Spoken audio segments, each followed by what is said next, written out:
Let's have our first video Thank you. go up. We'll kick it off with a high-paying offer. So, as we all know, DoorDash likes to hand out some high-paying offers, and some of them, let's be realistic, on paper seem like high-paying offers until you pay attention to some of the finer details on what some of these high-paying offers have expecting is it what they are expecting of you. So let's take a look at what Matt Burton says on DoorDash. Okay, I need to talk about this. It is a high-paying DoorDash, but there's no road where that river is. No road. It's what? There's literally not a road there or a bridge or anything. It is a river. So we're supposed to take a boat to do deliveries now, right? Like that's the ideal here.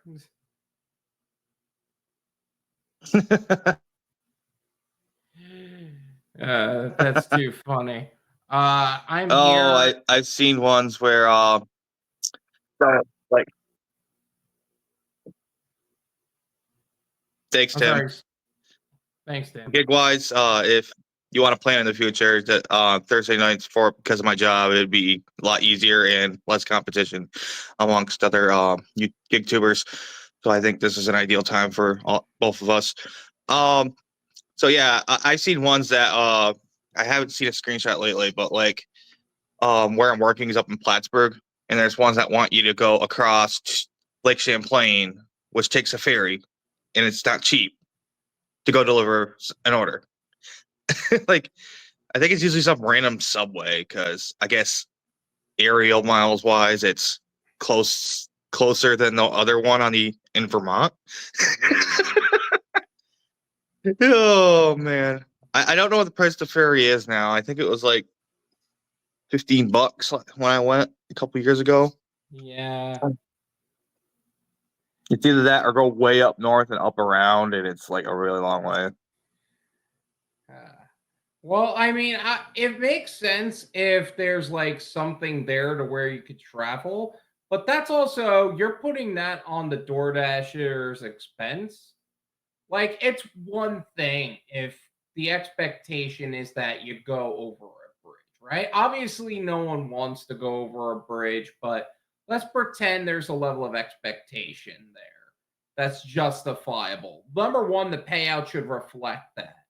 And number two, why are we trying to put the expenses of delivering over a freaking boat that is going to cost you money onto the driver? And don't even get me started on the prospect of going over that ferry and then let's say some level of delay out of your control hits and suddenly you get a contract violation for it.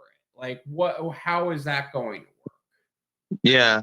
So it's like one thing for it to be a pre-scheduled catering order that pays you like $75 and you're willing to eat the cost, and then it's just a tax write-off at the end of the year.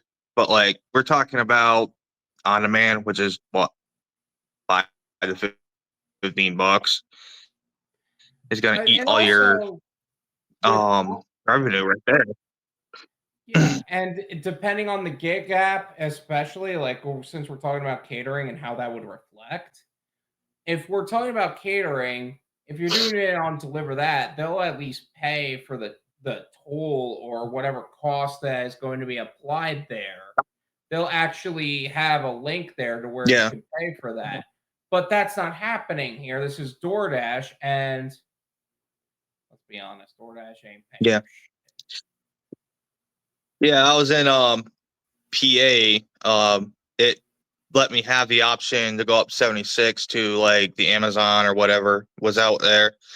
And like I could take the toll road, but like there was an alternate route that was not so bad. But in the wintertime, I probably would want to take the toll route because, you know, you have to go some county roads, some local roads on the alternate route, and a very twisty turny. You wouldn't want to be sitting there sliding and getting stuck middle of winter versus just hopping off the exit, being Yeah. on a maintained road. You have to take that ferry twice. That's true because you're going there and back. That catering better be paying around 200. Pretty much, yeah. I think 200 would be a fair price. What would you say a fair value for that order realistically would be before expenses? So let's say $30 for the ferry back and forth. I said 75, but really that would be only 45 at the end, and it's going to take you at least 2 hours. So really, I'd say at least 150. Yeah. 150. Okay. Ooh. All right, Lisa, I'm not sure if you're referring to the order you have tomorrow that you said in the comments, but 45, I don't know if I would take that order for $45. Yeah. Considering, yeah, it's going to take you 2 hours, at least to think about it a little longer. Like, it's going to be at least $30 in expenses. Let's just assume 2 hours. What's even more? Hey, listen, if 250 was the option, like if I knew that there are orders that go over ferry and 250 was like a standard, or like 200 was the standard and 150 is a low ball, I'd be like, yeah, I'll wait it out. I'll wait for the 250, or I'll do something local and not cost as much. So before the dumb guaranteed wage, one of the good New York City laws was like they couldn't force you to go through the tolls, and a lot of stuff, at least on catering side, goes from Jersey to New York City, and you'd have to cross the bridge, which is like $20-$25, but people do those for like 50-60 all day. Like, if it's getting your day started, I guess, but like, and you have more on the other side, great. But like, I see a lot of offers. Like, I know Food Fetch system used to be different. Like on the Cartwheel app, it used to show me like a lot of weird stuff that like I would never ever do. It's like, it's going to a place you can't park. You'd have to have someone with you to drive around, and you're paying like $45. Like, who's doing these? Yeah. So unless you had like two at once going to the same office tower, it's not worth it. I agree. I'm lucky I have no tools here. I think you're in a majority. I think most general markets don't have tolls. I know that Florida, sometimes you'll get tolls depending on if you need to take a turnpike that actually requires some pass. Other than that, there's no like bridge tolls, which Yeah. some of them. When a long time ago, when it was just in Albany, it'd always want you to take the toll route, and it's like 87's right there, the free interstate. Right. Like, And like if you didn't turn off the tolls, it's like, here, take I-9. What? Why would I want to pay a toll? why would I want to take? Why over? would I want to take that? That makes no sense. And And it's then like a tenth of a mile. Ooh. and you have only one toll road, and you take it to Buffalo. You know, sometimes, Lisa, I forget what part of New York you're from, and it just throws me off entirely. Because, like, Yeah, I'm 690. like, yeah, it's so funny. So Lisa just came in and I missed the conversation, so I gave a number. So I'll just make this announcement now before I start to make transitions. If you saw an order that required you to either take a ferry or take a long toll road, what would your minimum price be? And let us know either in the chat or in the comments of this full replay, or if you're seeing this as one of the clips that I chop this up into, make sure it's there. We would love the input, and I'm sure a lot of catering companies would love to hear that too, especially since we're going to be going over that later into the live stream as well. So more on that later. Yeah, I had one going from like Washington to like the north side of Pittsburgh, and it's like $18 in tolls, like the order paid, but I just took 376, which is the free interstate that cuts through, and is like, luckily it isn't later one, like it's like 1:30, so it wasn't even that busy as far as traffic. Yeah, 250. Yeah, you're just like Tim. Yeah, you're just like Tim. But Bubba Sue, tolls here in New Jersey, New York are crazy expensive. That's the one thing I have to like. That is one of the things I don't miss about New York. There are some things when I used to live in New York that I miss: pizza, bagels, a real bacon, egg, and cheese. Like those are things I miss. And sometimes I like the fact that I was living in an area where people knew how to fucking drive. But that also said, that's one of the things I don't miss is the ridiculous tolls in comparison. Because even though like there are a couple of roads that require sun pass, a toll for a toll road here, like you're talking 84 cents, period.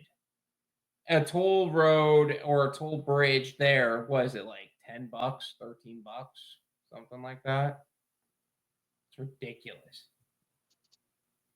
Yeah, so I went into Brooklyn and it was like 12.50 way back then, Jesus and that Christ. was years and years ago. Minimum Oh 250. yeah, everyone's saying Oh, 250. yeah, everyone's saying 250. So, like, 250 is the minimum. Oh my goodness. back in the day, before Easy Cater had guarantees, but like there wasn't as many people on these catering apps. So if you had all of them, you could grab one and then just like that takes you over there and you have a bunch more sitting there waiting for you, which makes it worth it. You know what I mean? It gets your day going. But these days it's really hard to do that. Like if you really knew the market, then you probably still could, but like you're still gambling. I know like if I take the orders toward Ohio, I'd gamble on getting more. And sometimes I get snake bitten and I'll get one. Yeah, I know what you mean there. I feel like catering these days, like a lot of those like super high paying orders and our just general ability to stack ever since Easy Cater started cracking down has generally taken a mile as it started to dissipate over time. Oh, here's a new one. Deliver new on time scoring. I'd be completing that order while I'm still on the ferry. Oh my God. The number of these companies that are adding like on time to a driver and time scoring. What do you want from us exactly? Like, this was the point I said about the Well, DoorDash order. it, Like, you would get screwed on contract it, violations. yeah, Delivered was saying that they were specifically saying something about that being a problem. And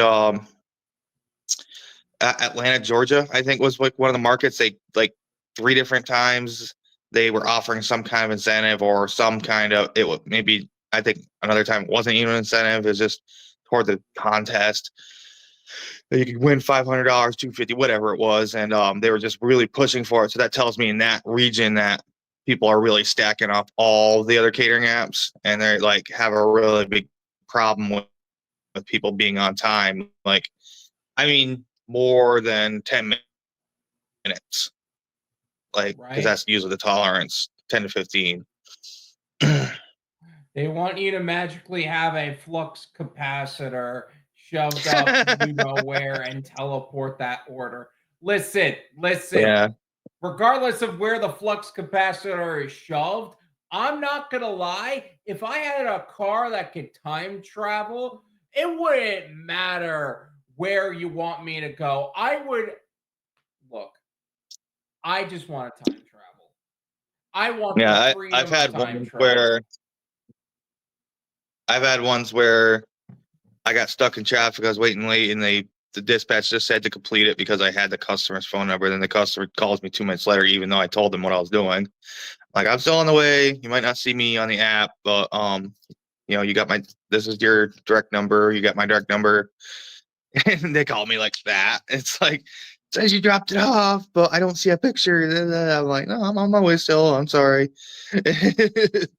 Just you're not supposed to do that, but yeah. Joe, what's crazy, you have 5 minutes after drop off time to complete, whether it's 2 pizzas or $3,400 worth of Pee Wee Asian Kitchen. It's not possible. It's funny that people say that. Like, I don't like if I arrive at a drop off location, right? I feel like at that point, I can pretty much get it set up as in a reasonable amount of time. As long as I arrive there within the general time frame, how long does it like I know that there's some like setups that are a little bit more extensive, so you need to like really unpack everything. But overall, like is it Yeah. that big of a deal for us to complete the order like 5 minutes after, 10 minutes after, as long as we were there and doing the Yeah. work That's what, on time? that's what used to confuse me is they used deliver that. And I think that they used to just go by when you got there, and then they worried about you completing it. But like the cartwheel apps, don't you got to be 5 minutes on the money, like within 5 minutes of drop off time. So it's like you're completing it, so Oh, you can go for back in and completing it. Okay. yeah, There's yeah, only so yeah. much you So can most of the complete. time I have to go back in, go to history on the cartwheel apps, and add the photo after the fact. But like, yeah, So, again, like I'd be there with it, and whoever ordered it wouldn't be. I got a no picture. Like, are you there? I'm like, yeah, I'm here. I'm setting it up. I'll add a photo once I'm actually done setting it up. And I don't know how many times I came in and it'd either go to DoorDash or have a driver who just didn't feel like setting it up when they should have because they were on a catering app. And I just ended up setting it up because I'm a nice person and it looked like crap. Because there was one time it was the larger order. The other person just left it. Like maybe they were running tight on time, but like they were rushing out the door when I saw them. So I'm going to assume that. But like at the same time, it's like, no, no, no. exactly. And Tim's in the same boat to where like, hey, if it's within the time frame and I have to take the picture while it's still in my van, I have to do it. Um, $3,400 for the Pee Wee will about be 22 catering bags of food. I Yeah, it's a hope lot of Deliver food. don't start looking at delivery pictures. I feel like the only thing they would really be concerned about is like if it's actually done on time and the customer doesn't complain. Like as long as the customer's not Yeah. complaining, I feel like I've had dispatch reach back out on several different apps and be like, "Oh, can you send a better photo? Do you have a different photo or something?" And it's like, okay, and it just sent them all the photos I had because usually I take at least two or three.